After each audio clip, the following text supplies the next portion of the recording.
rcsub.com in the Nautilus dry docks, and this is my latest build-up of a fully functional, remote-controlled Nautilus from 20,000 leagues under the sea. Just wanted to take a couple of minutes and show you how I set up this particular boat. This is a custom replica 66-inch long model.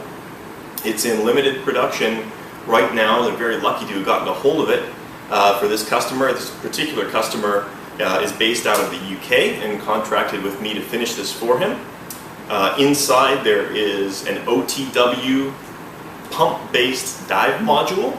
I've used it before on a previous build. You may have seen that video earlier.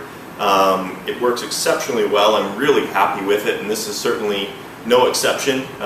This model is actually still a little bit damp. I just had it in the pool doing final test and trim. I'm extremely happy to say that it only required just a little bit of addition of weight in the nose to bring it up to the perfect water line, and it is now ready to go.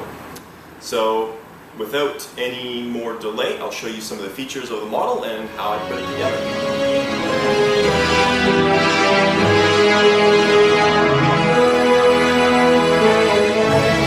Starting up front, what you'll see is a removable ram, and that is basically a pin that holds the entire upper half of the model to the lower. So to get complete access to the interior simply requires drawing the ram out of the model, and then you lift up the top and take it off. All of the hatches in this model are fully functional. The decking, because this is a Generation 3 model, is all photo etched, and there's some extremely good detail that I'll show you here in a moment. Both sides of the salon are open, and you can actually see the salon settee in behind the glass. There's a fully detailed wheelhouse interior, fully functional LED lighting in all of the applicable points in the model, cast aluminum propeller. Let's get a little bit of a closer look at the model here for you. Again, pardon the dampness. You can see a few water beads. That's the interior of the wheelhouse. Fully functional hatches.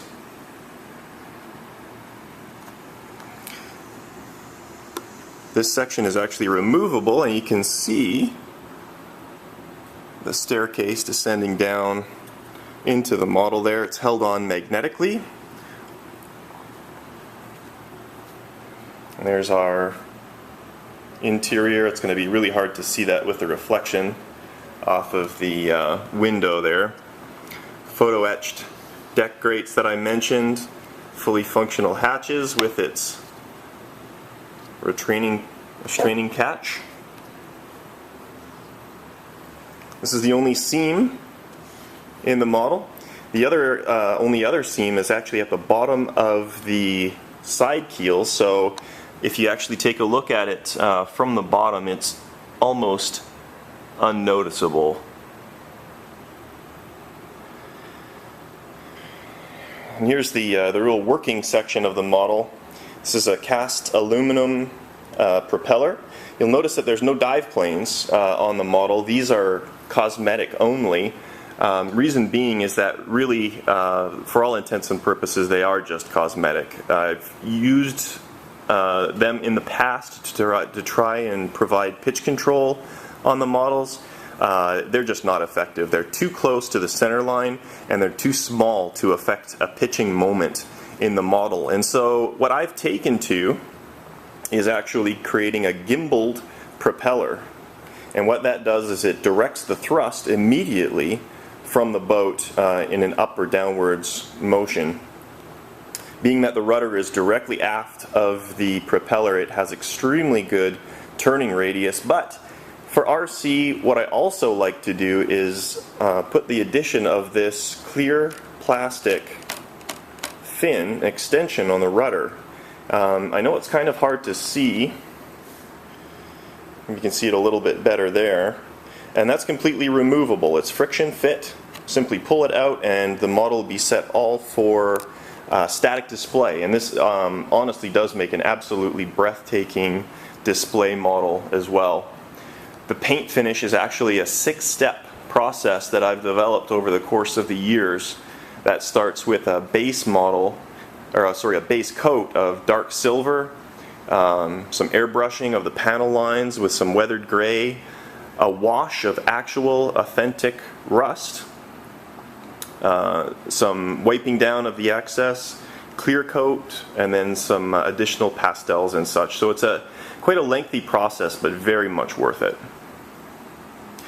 Well, let's break into it here. I'll show you how I get access to the model.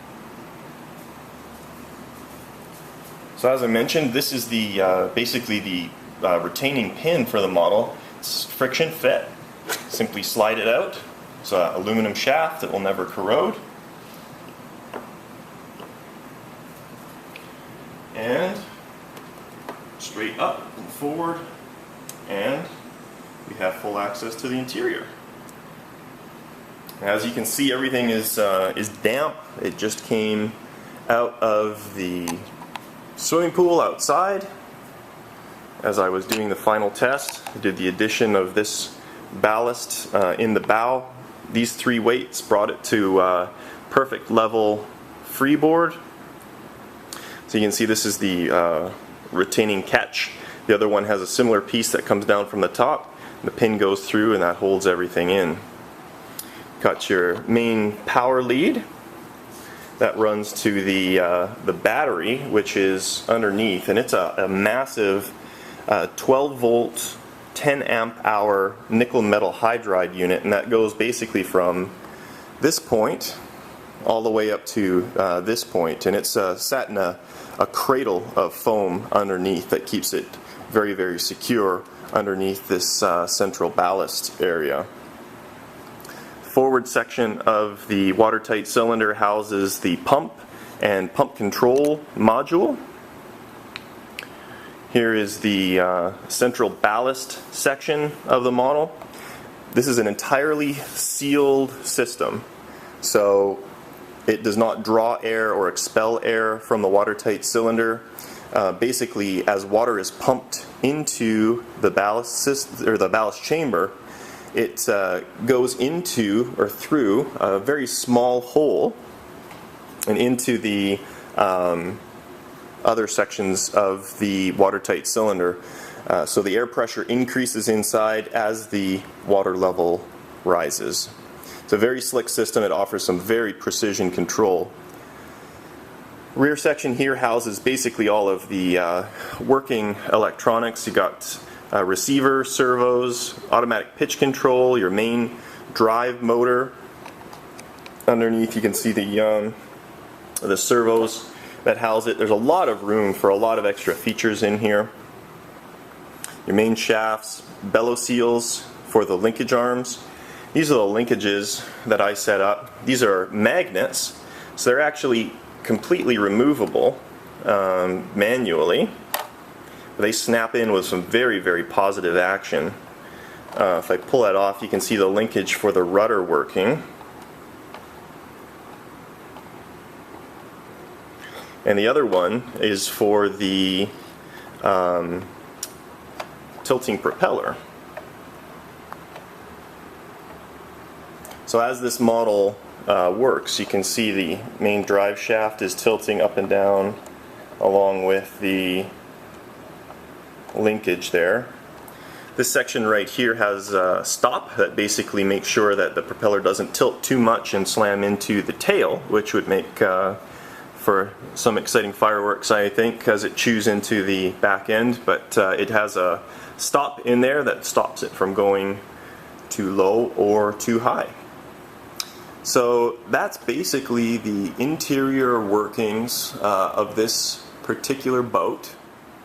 At this point, I'll show you very quickly how I have the watertight cylinder held in the model.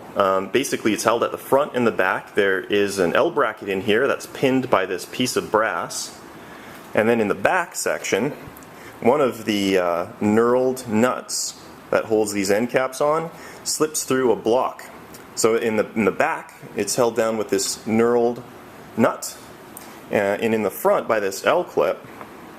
So taking it out is actually an extremely quick and easy process.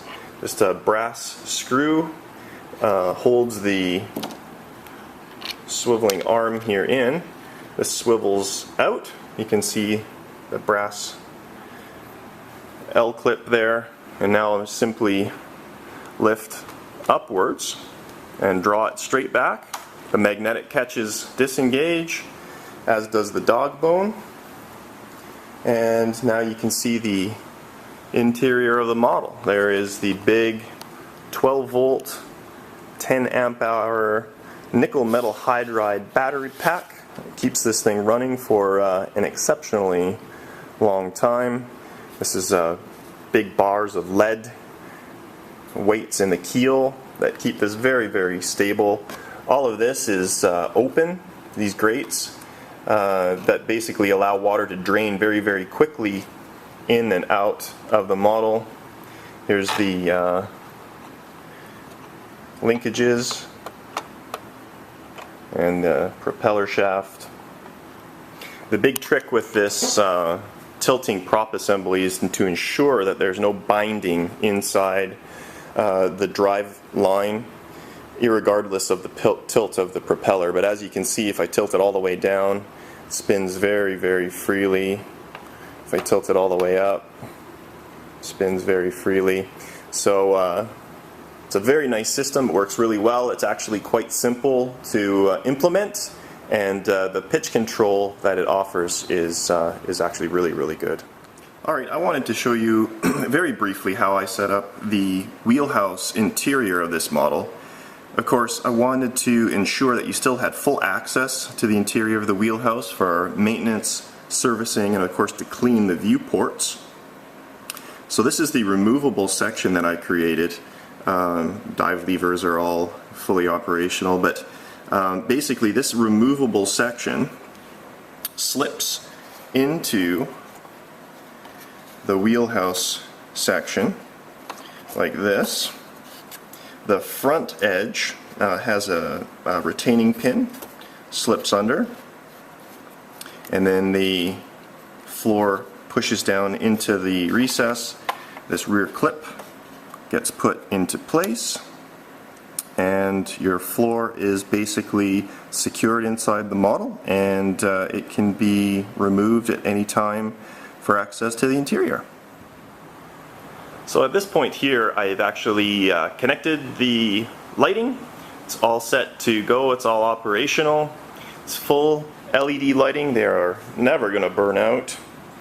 Nice bright light to keep track of this model as it plies the waves. It's got green attack lighting in the wheelhouse. Makes for an absolutely spectacular view at night. Just a beautiful model. The new owner is certainly a lucky guy, and I know he's very much looking forward to receiving this. I'll be boxing it up for him over the course of the next day or two on its preparation for its long journey over the water to get back to him. Well, there you have it. That's my latest build-up of this custom replica 66-inch long Nautilus model. Thank you very much for checking it out. Feel free to peruse my other videos and see some of the other cool projects that I've done in the past, and feel free to leave me a comment or send me an email at any time to bob@rc-sub.com. Thanks for watching, and we'll see you later.